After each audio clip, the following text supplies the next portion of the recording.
ఢిల్లీ ప్రభుత్వానికి సంబంధించినటువంటి అధికారులు ఫిర్యాదు మేరకే, ఆఫీషియల్స్ యొక్క ఫిర్యాదు మేరకే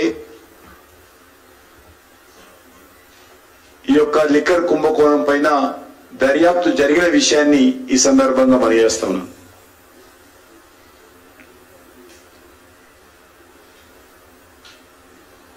ఢిల్లీలో కేజ్రీవాల్ గారు ఢిల్లీ ప్రభుత్వ లిక్కర్ పాలసీ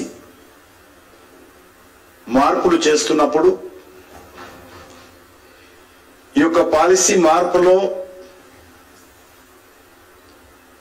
కేసీఆర్ కుటుంబం యొక్క హస్తం ఉన్నట్లు ఆ మార్పులో ఇచ్చినటువంటి సలహాలలో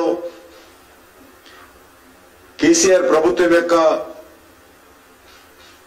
పాలసీలకు సంబంధించి అక్కడ కూడా అమలు చేసే విధంగా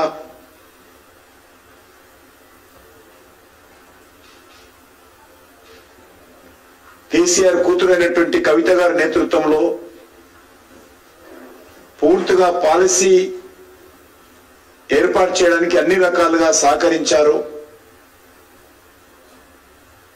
దానికి సంబంధించినటువంటి ఒక గ్రూప్ ఏర్పాటు చేసుకొని ఢిల్లీలో లిక్కర్ వ్యాపారం చేసి దానికి బదులుగా ఆప్ పార్టీకి నిధులు అందజేశారనేటువంటి విషయం చాలా స్పష్టంగా దర్యాప్తులో ఈడీ ప్రకటించిన విషయాన్ని మనం చేస్తా ఉన్నాం.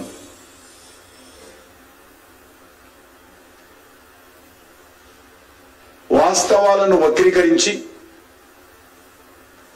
ఈరోజు బీఆర్ఎస్ పార్టీ నాయకులు మాట్లాడుతూ ఉన్నారు. బీజేపీకి కానీ కేంద్ర ప్రభుత్వానికి కానీ ఈ యొక్క లిక్కర్ వ్యయంలో జరుగుతున్నటువంటి దర్యాప్తు విషయంలో ఏ రకమైనటువంటి సంబంధం లేదని మేము పదే పదే చెప్తున్నప్పటికీ కూడా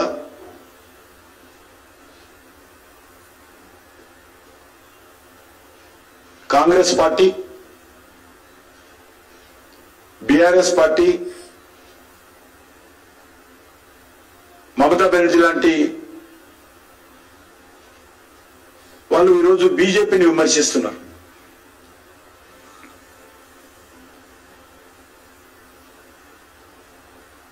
కేసీఆర్ గారి ప్రకటనలో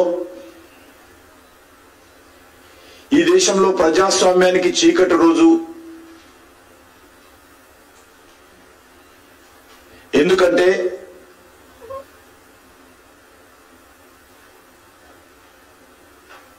ఒక ముఖ్యమంత్రిని అరెస్ట్ చేయడము ఒక బ్లాక్ డేగా ఈరోజు కేసీఆర్ గారు వక్రీకరించారు.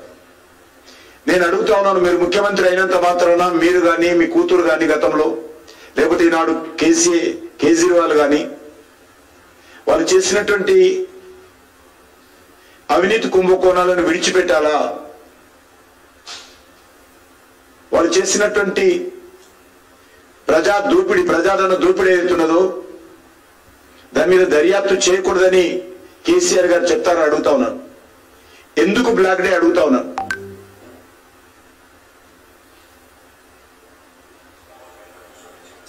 వాస్తవంగా ఇది బ్లాక్ డేనే. ఇలాంటి ముఖ్యమంత్రులు లిక్కర్ వ్యవహారంలో కోట్లాది రూపాయలు దోపిడీ చేయడము నిజంగా బ్లాక్ డేనే. ముఖ్యమంత్రి కుటుంబ సభ్యులు లిక్కర్ వ్యవహారంలో ఒక దిక్కు లిక్కర్ పంపించి ప్రజల రక్తం తాగుతూ దాని ద్వారా వచ్చేటువంటి డబ్బుతో అవినీతికి పాల్పడము నిజంగా బ్లాక్ డేనే. అసలు ఇలాంటి అవినీతి పరులు ముఖ్యమంత్రులు, మంత్రులు, ప్రజాప్రతినిధులు కావడం కూడా బ్లాక్ డేనే.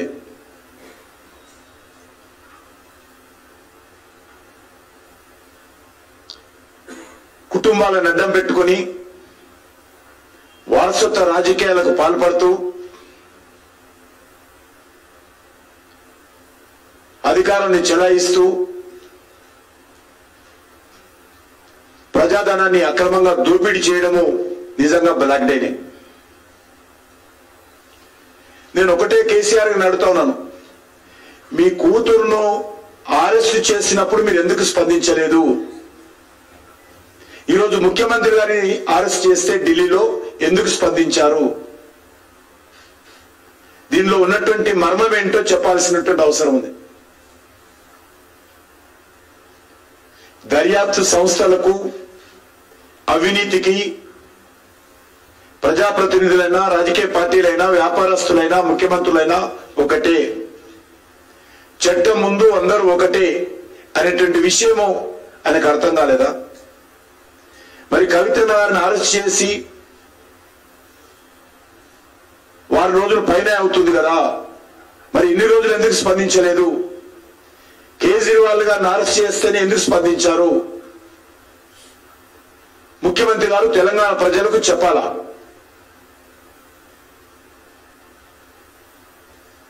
మాజీ ముఖ్యమంత్రి గారు క్షమించారు.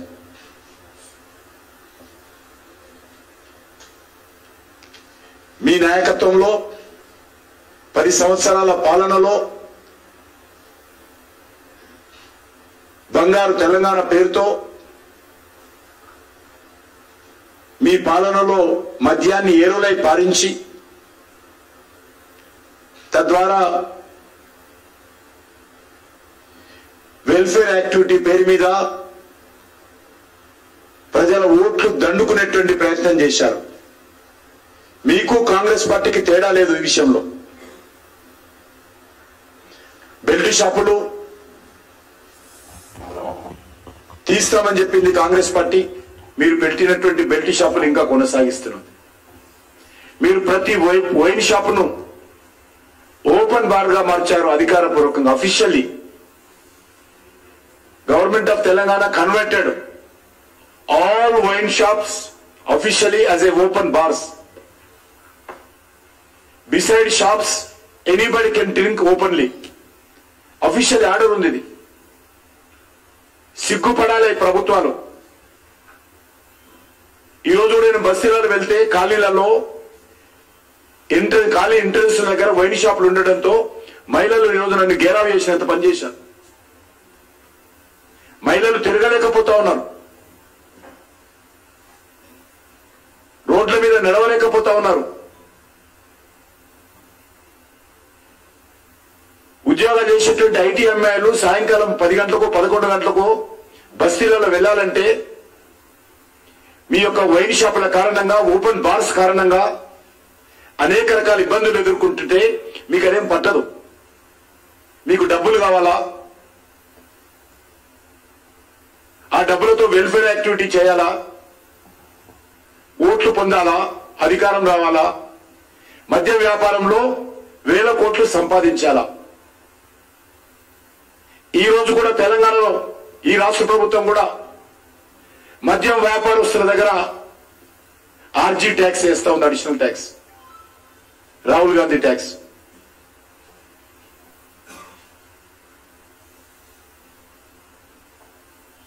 రెండు 2014లో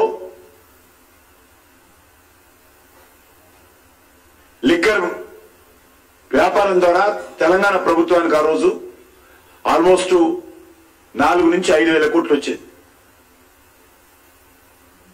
వీరు గద్దె దిగే లోపల మరి అది 40,000 వరకు చూరింది, 40,000 కోట్లకు చేరింది ఆదాయం.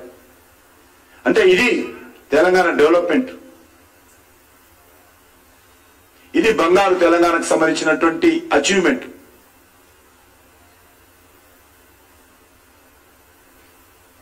ఇదే రకమైనటువంటి మోడల్ లిక్కర్ బిజినెస్ మోడల్ ఆప్ ప్రభుత్వానికి బదిలీ చేశారు.